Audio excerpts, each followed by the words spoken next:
Tetapi Allah kami adalah Allah yang lebih berkuasa atas semuanya.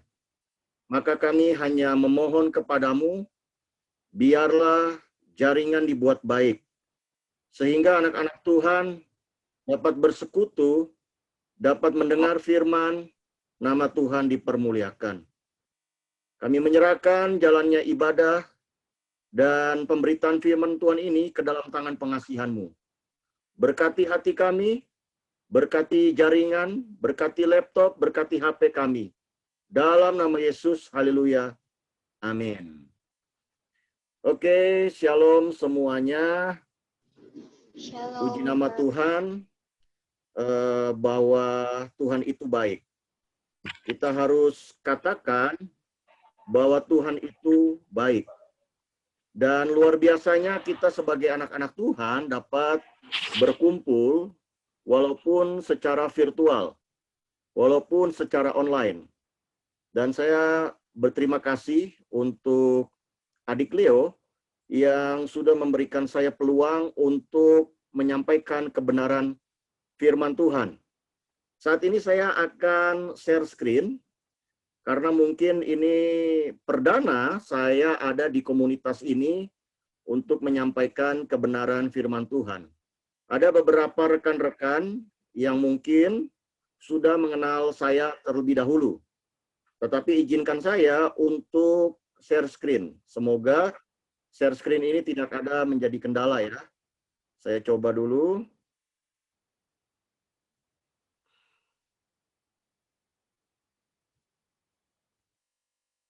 Saya belum bisa share screen. Coba dibantu supaya saya bisa terkonek ke share screen. Iya. Kak Leo, hostnya alihkan ke Bapak. Iya. Kak Leo, Leo, ada saya belum bagian bisa share screen, Leo. Kak Leo, di bagian bawah yang share screen itu yang tulisan share screen, diklik aja ada nanti Suara tulisan bilang terputus-putus, saya tidak multiply. bisa mendengar. Kak Boleh Leo, dibantu dengan chat karena tidak bisa share screen. Oke, bisa.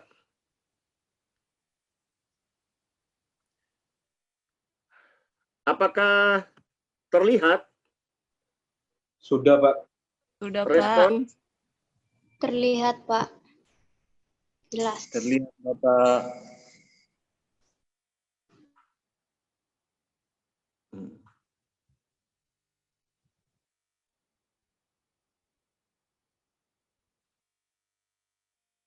Ya, apakah terlihat? Terlihat, Bapak. Lihat, Om. Lihat. Terlihat, Pak. Oke, Lihat dengan jelas, Pak. saya mulai ya, karena ini terkendala. Tidak apa-apa. Ya, perkenalkan nama masih evangelis, belum pendeta, Arif Petanseke, MTH. Di situ ada penjelasan, tahun 2001 sampai 2006 menempuh pendidikan sarjana teologi STH, pastoral di IFTK Jeffrey Jakarta atau sekarang STT Jafrai Jakarta. Lalu tahun 2015 sampai 2017 melanjutkan pendidikan MTH di kampus yang sama, STT Jafrai Jakarta, pastoral juga. Lalu tahun 2019 sampai sekarang menjadi staff biblical trainer dari South Indonesia. Mungkin dari beberapa teman-teman sudah mengikuti kegiatan webinar dan ada juga kegiatan-kegiatan yang lain yang diselenggarakan oleh South Indonesia. Saya masuk di Departemen Biblical Trainer. Jadi yang memberikan pelatihan-pelatihan kepada gereja-gereja dan juga kepada STT.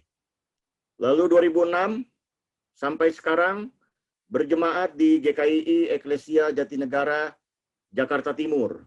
Ya. Jadi itu sekilas perkenalan saya. Lalu ini adalah keluarga.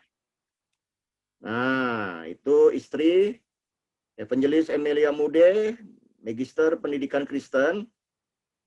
Beliau saat ini sebagai Kaprodi PAK, Pendidikan Agama Kristen di STT Jafrai, Jakarta. Sebagian besar di room ini adalah rekan-rekan dari Ikatan Mahasiswa-Mahasiswi Sumba yang studi di beberapa STT yang ada di Indonesia. Nah, istri Emilia Mukde itu dari Sumba tapi darah Sabu, ya. Jadi Sumba Timur. Jadi kalau ada yang dari Sumba Timur, nah itu berarti sama, ya. Kampungnya di Minggitimbi, ya. Nanti baru tebak saya berasal dari mana. Nah, berikutnya itu anak pertama, Fernarli Yeholia Petan Seke, ya, dipanggil Feren. Sekarang sudah kelas 6 SD, tahun depan sudah masuk 1 SMP, ya. Lalu berikutnya Feral Ardalia Petan Seke, dipanggil Mone, ya, suka saya panggilnya Ade Mone Ferel, jadi dipanggil Ade boleh, dipanggil Mone boleh, dipanggil Ferel juga boleh. Sekarang sudah sudah kelas TKB, tahun depan nanti kelas 1 SD. Ya, kami sudah berumah tangga 12 tahun, ya, sudah 12 tahun berumah tangga, dan kalau saya itu berasal gado-gado nih, campuran. Jadi Papa ada keturunan Tionghoa, Pekalongan, Jawa Tengah. Lalu Mama dari Sulawesi Utara, Sangir Talaut.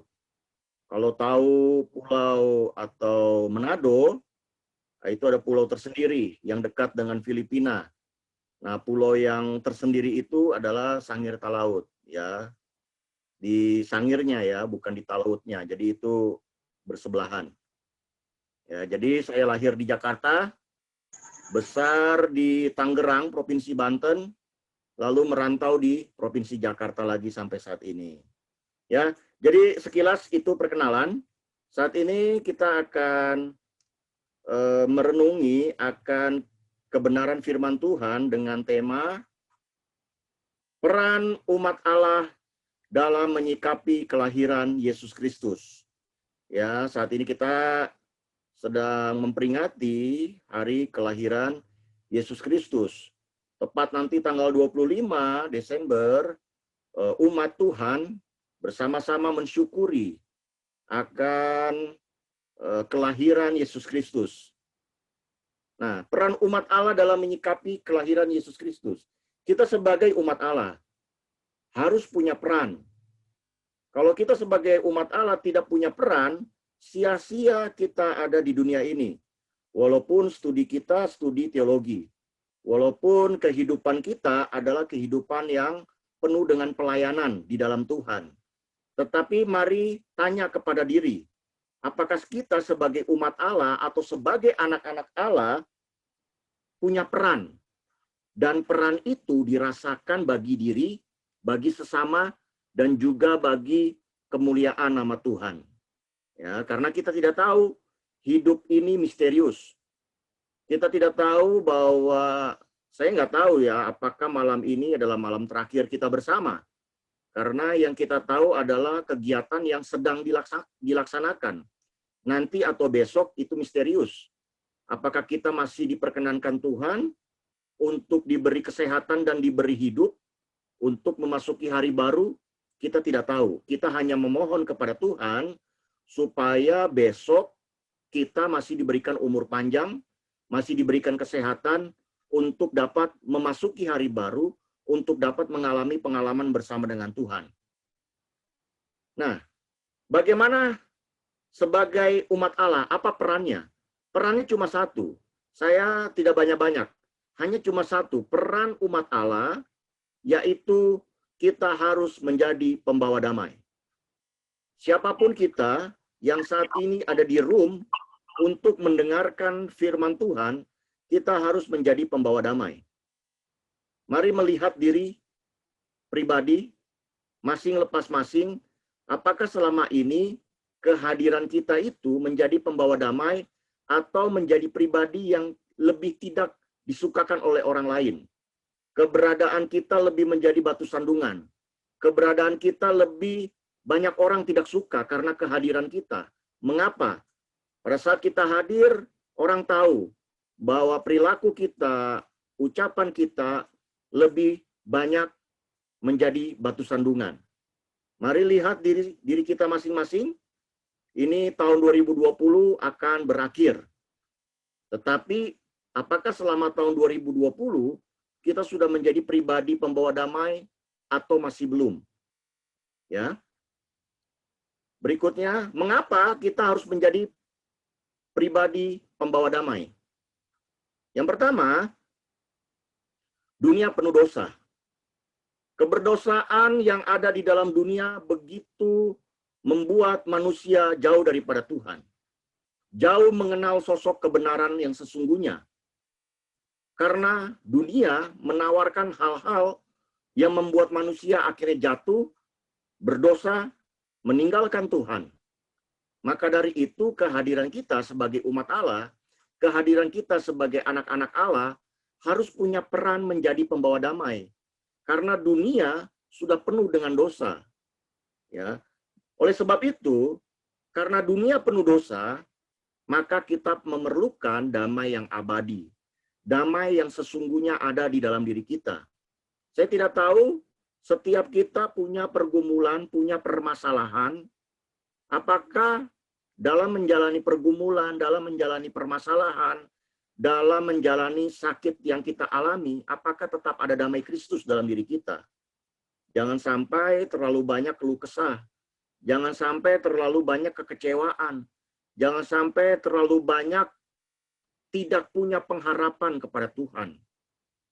Ya. Ini pernyataan bahagia datang daripada Tuhan. Lihatlah dan baca pernyataan bahagia ini dalam hati.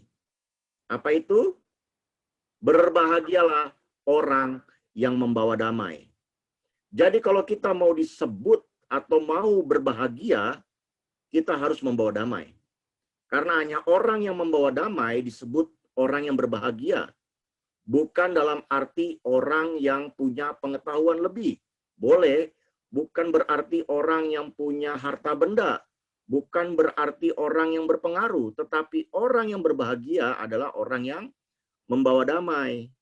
Jadi pada saat kita punya problema masalah, punya persoalan hidup, kita harus tetap berbahagia di dalam Tuhan. Karena apa?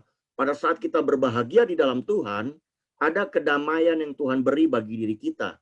Sehingga persoalan, pergumulan kehidupan kita bisa dilalui bersama dengan Tuhan. Berikutnya, Matius 5 ayat 9 berkata, berbahagialah orang yang membawa damai, karena mereka akan disebut anak-anak Allah. Jadi yang disebut anak-anak Allah adalah orang yang membawa damai. Jadi jangan kegeeran, sombong dulu nih, atau ada yang bilang sombong di dalam Tuhan, dalam arti saya lebih dekat dengan Tuhan daripada yang lain. Pertanyaannya adalah, kalau memang kita ini adalah anak-anak Allah, apakah kita menjadi pribadi yang membawa damai? Karena hanya orang yang membawa damai akan disebut anak-anak Allah. Nah, dalam bulan demi bulan yang kita jalani, mari kita melihat diri kita. Seberapa besar diri kita ini berpengaruh terhadap sesama. Ya, dalam arti kalau kehadiran kita, orang lain disenangkan, orang lain senang dengan adanya kehadiran kita. Ya, ingatlah Matius 5 ayat 9. Lalu berikutnya, kalau kita melihat Matius 5 secara keseluruhan, itu tentang ucapan bahagia, tentang khotbah Yesus di bukit. Nanti silakan dibaca, itu ucapan bahagia. Jadi berbahagialah, berbahagialah, semuanya berbahagialah. Ya. Lalu berikutnya,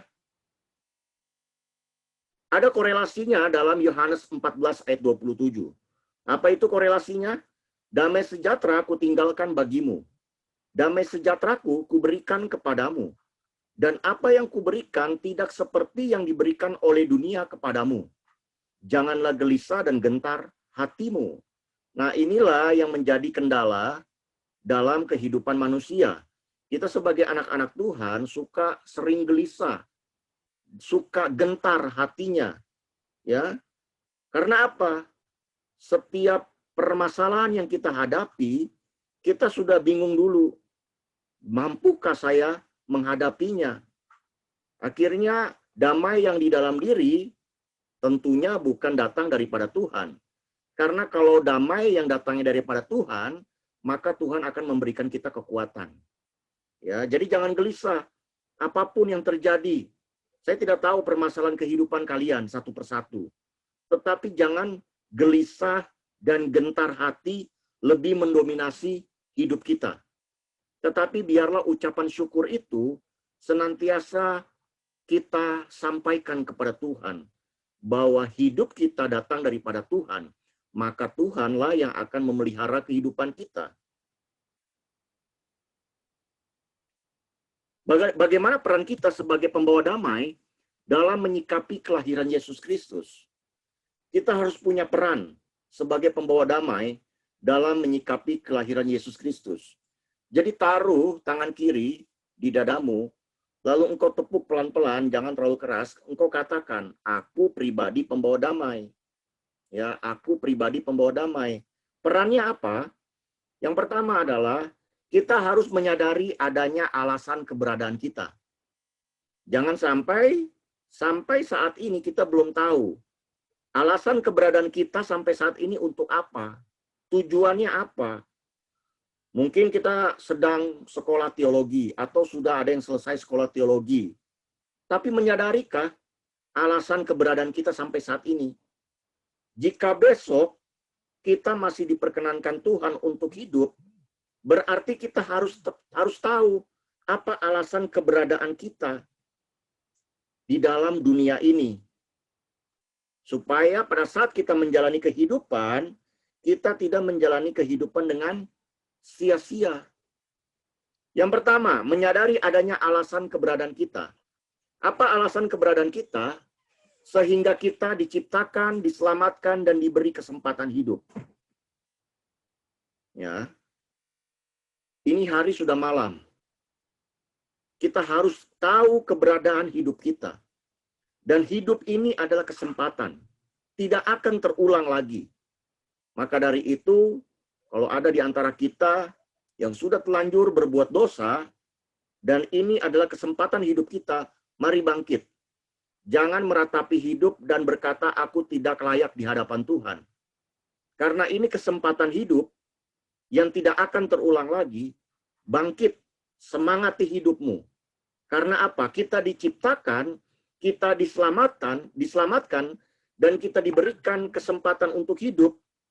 Itu berarti ada maksud Tuhan dalam kehidupan kita yang sangat luar biasa.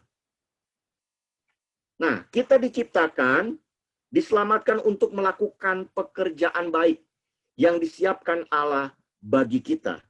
Jadi kita diciptakan, kita diselamatkan untuk melakukan pekerjaan baik. Kalau dulu-dulu atau kemarin-kemarin banyak pekerjaan-pekerjaan yang tidak baik kita lakukan, tinggalkan. Jangan terlalu nyaman dengan pekerjaan-pekerjaan yang tidak baik, yang pada akhirnya pekerjaan itu hanya membawa kita jatuh di dalam dosa. Berkompromi di dalam dosa. Ya, tidak bisa. Rasul Paulus dalam Efesus 2 ayat 10 berkata, karena kita ini buatan Allah, diciptakan dalam Kristus Yesus untuk melakukan pekerjaan baik yang dipersiapkan Allah sebelumnya. Ia mau supaya kita hidup di dalamnya. Penekanan ayat ini ada di belakang, yaitu supaya kita hidup di dalamnya. Banyak anak-anak Tuhan yang tahu kebenaran, tetapi hidupnya malah di luar kebenaran. Berbahagialah kita sampai sejauh ini yang tahu kebenaran Tuhan, tetapi hidup kita masih di dalam Tuhan. Pada saat kita hidup di dalam Tuhan, ada pekerjaan yang baik yang dipersiapkan Allah bagi kita. Ingat itu, bukan mengukur orang yang dekat dengan Tuhan karena dia tahu kebenaran, karena dia banyak hafal ayat-ayat hafalan. Bukan jaminan, karena kalau orang tahu kebenaran tetapi tidak menghidupi kebenaran itu, dia sudah di luar dari kebenaran itu. Jadi berbahagialah kita yang sampai saat ini mengetahui kebenaran, tetapi kita melakukan dan menghidupi kebenaran. Maka kita sesungguhnya adalah anak-anak Allah yang hidup di dalam Tuhan. Berikutnya, kalau kita melihat dari ayat Efesus 2 ayat 10, saya mencoba menelaah. Ya, karena rata-rata di sini mahasiswa-mahasiswi, saya mencoba menelaah supaya kita bisa tahu apa maksud dari ayat ini.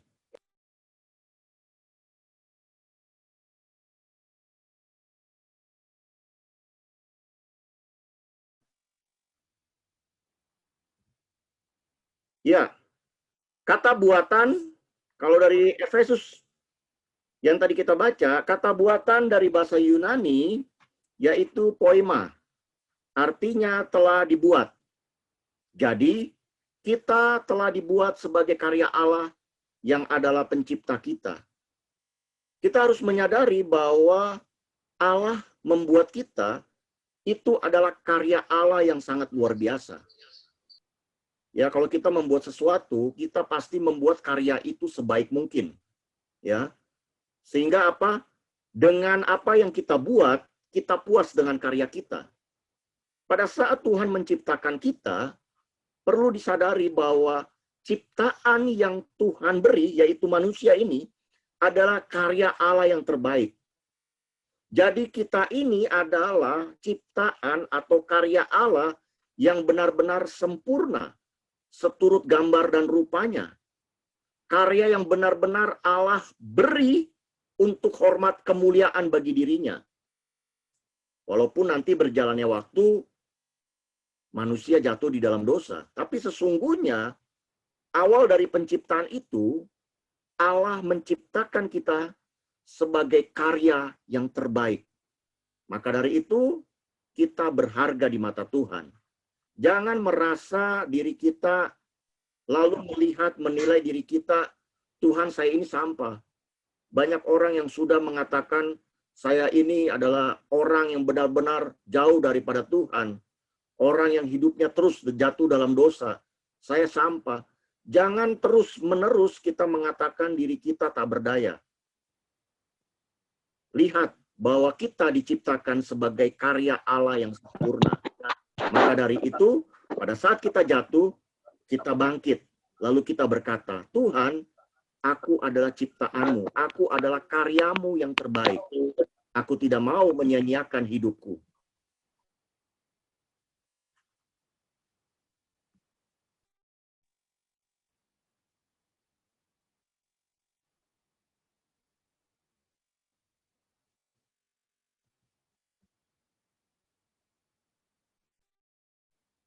Terdengarkah suara? Ya. Dengar, Pak. Terdengar ya. Tadi ke-mute. Ya, saya tidak bisa lagi men-share. Tidak bisa ada kendala dengan share. Belum jelas, Pak. Belum jelas, Pak. Belum jelas? Sudah, yang tidak dengar karena Kompromi dalam dosa. Padahal kita tahu, tetapi ingat tujuan kita untuk pekerjaan baik yang sudah Tuhan sediakan bagi kita, yaitu menjadi alat berkat Tuhan. Kita dipanggil untuk hidup berdasarkan prioritas Allah. Apa prioritas Allah? Membawa damai. Kita harus menjadikan prioritas Allah di atas dan prioritas dunia di bawah. Pada saat kita memiliki popularitas, hadirkan kedamaian di dalam popularitas itu. Pada saat kita memiliki jabatan anak Tuhan, suka menilai lebih dulu dengan hal yang negatif. Baru melihat tampang, baru melihat wajah, belum melihat pribadi, sudah berpikir yang negatif. Ya, hapus itu. Mari kita melihat orang, mari kita menyikapi keadaan. Harus. Jadi kalau kita mau menjadi pembawa damai, kita harus siap melakukan pekerjaan itu. Tuhan Yesus menjaminnya. Berbahagialah orang yang membawa damai. Ini sengaja saya ulang lagi. Supaya apa? Supaya kita menyadari bahwa orang yang bagi Yesus menjadi pembawa damai, Allah dan manusia diperdamaikan. Ya, tadi saya sudah sampaikan di awal, dulu kita berseteru, sekarang oleh kasih dan anugerahnya kita diperdamaikan. Berikutnya, pemulihan relasi terjadi. Jangan sampai detik ini kita masih menyimpan akar pahit kepada sesama kita. Jangan sampai pada malam ini kita masih menyimpan kebencian dengan teman, bahkan dengan orang tua, keluarga, tante, om. Hapus itu. Karena kalau kita mau menjadi pembawa damai, kita harus punya hubungan pribadi dengan Tuhan beres, dan kita punya relasi dengan sesama juga beres. Baru kita bisa menjadi alat berkat Tuhan. Jadi stop. Ini kita sudah mau berganti tahun menjadi tahun 2021. Jangan menyimpan akar pahit, jangan menyimpan kebencian, jangan menyimpan keirian, jangan menyimpan kesombongan, keangkuhan. Stop. Karena itu datang dari dunia, bukan dari Tuhan. Jadi pekerjaan damai itu sangat besar manfaatnya. Jadi pada saat kita memutuskan diri untuk menjadi pembawa damai, ingat, karena kita adalah orang yang berbahagia. Aku mau apapun permasalahan hidupku, aku mau berbahagia. Karena apa? Kehadiranku selalu membawa damai. Nah, kata berbahagia dari bahasa Yunani adalah makarios, artinya diberkati, beruntung dan bahagia. Pada saat kita mendengar kata berbahagialah, berarti sesungguhnya di dalam diri kita Tuhan menaruh bahwa engkau diberkati olehku. Tuhan menaruh di hati kita bahwa engkau selalu beruntung di dalamku. Tuhan menaruh di dalam hati kita bahwa engkau senantiasa bahagia. Apapun yang engkau alami. Karena aku, Tuhan maksudnya, selalu bersama denganmu. Tidak pernah meninggalkanmu. Jadi jangan gelisah dan jangan tawar hatimu. Menjadi pembawa damai, ingat, bukanlah misi yang mudah. Karena apa? Kita harus memulihkan yang rusak.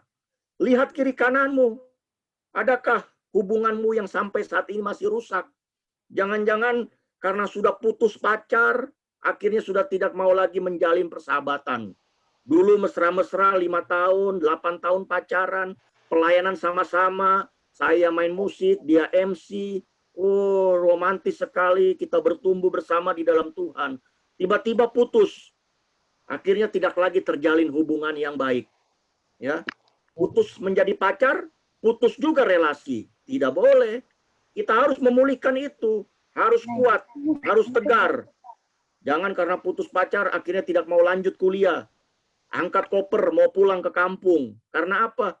Putus pacar, disangka tidak ada uang kah? Ini putus pacar. Tidak boleh. Kita harus kuat. Kita harus memulihkan yang rusak. Jangan karena putus pacar, aku rusak terus. Aku tidak bangkit. Ya.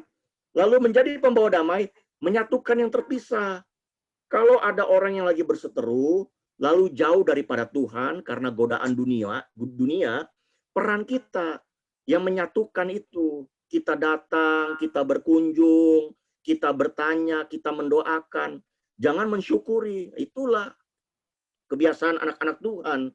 Ya, kalau kita melihat anak-anak Tuhan yang sudah mulai menjauh, rangkul. ya, untuk mereka bisa datang kembali kepada Tuhan. Berikutnya, mendamaikan yang bertikai. Jangan sampai kita masih sering berseteru dengan kita punya kakak, punya abang, punya adik, punya om, punya tante. Bahkan dengan orang tua masih bertikai. Tidak boleh. Karena sesuatu yang kita inginkan tidak diwujudkan, tidak diberi. Ya. Berikutnya, membalut yang terluka. Hati yang sudah terluka, ya, perlu dipupuk dengan kebahagiaan, perlu dipupuk dengan kedamaian, supaya dia tetap dekat dengan Tuhan. Saya tidak tahu, masing-masing kita punya pergumulan latar belakang. Mungkin ada memiliki latar belakang yang kelam, ya, ditinggal oleh orang tua, ya, tidak ada perhatian kasih sayang dari orang tua. Ingat, walaupun sesama kita meninggalkan kita, kita pandang kepada Tuhan, karena Tuhanlah yang memberikan kekuatan kepada kita. Berikutnya, membela yang lemah dan teraniaya. Ya, kita harus kuat di dalam Tuhan. Kalau kita lihat bahwa apa yang teman kita lakukan itu salah, katakan itu salah. Kalau itu benar, ya tetap benar. Supaya jangan sampai dia salah, kita iakan aja. Akhirnya dia tetap terjelembab dan sulit untuk bangkit kembali kepada Tuhan. Nah, Yesus ingin agar kita dikenal sebagai gereja pembawa damai. Setiap pribadi kita adalah gereja. Ya, taruh dalam hati kita, aku pembawa damai. Kemanapun kita pergi, aku pembawa damai. Maka dari itu, terakhir, marilah kita berkomitmen untuk menjadi pembawa damai. Mulai saat ini, bahkan sepanjang hidup kita. Amin. Tuhan Yesus dipermuliakan. Mari kita berdoa. Bapa, kami sungguh bersyukur dan berterima kasih bahwa malam hari ini Tuhan mengingatkan kami bahwa kami ini adalah anak-anak Allah. Jika kami anak-anak Allah, maka kami adalah pribadi-pribadi pembawa damai. Bukan menjadi pribadi batu sandungan, pribadi provokator. Tetapi biarlah menjadi pribadi yang menyenangkan sesama. Karena kami adalah alat berkat Tuhan. Bapa, biarlah di Natal ini kami kembali diteguhkan oleh Tuhan. Supaya pribadi kami ini adalah pribadi pembawa damai. Terima kasih Tuhan. Firman-Mu sungguh memberkati kami. Mulai malam ini sampai seterusnya, Tuhan kiranya menolong kami untuk kami mampu melakukan firman Tuhan ini dalam kehidupan kami hari lepas hari. Nama Tuhan dipermuliakan, kami diberkati. Haleluya. Amin. Terima kasih, Tuhan berkati. Saya kembalikan kepada MC.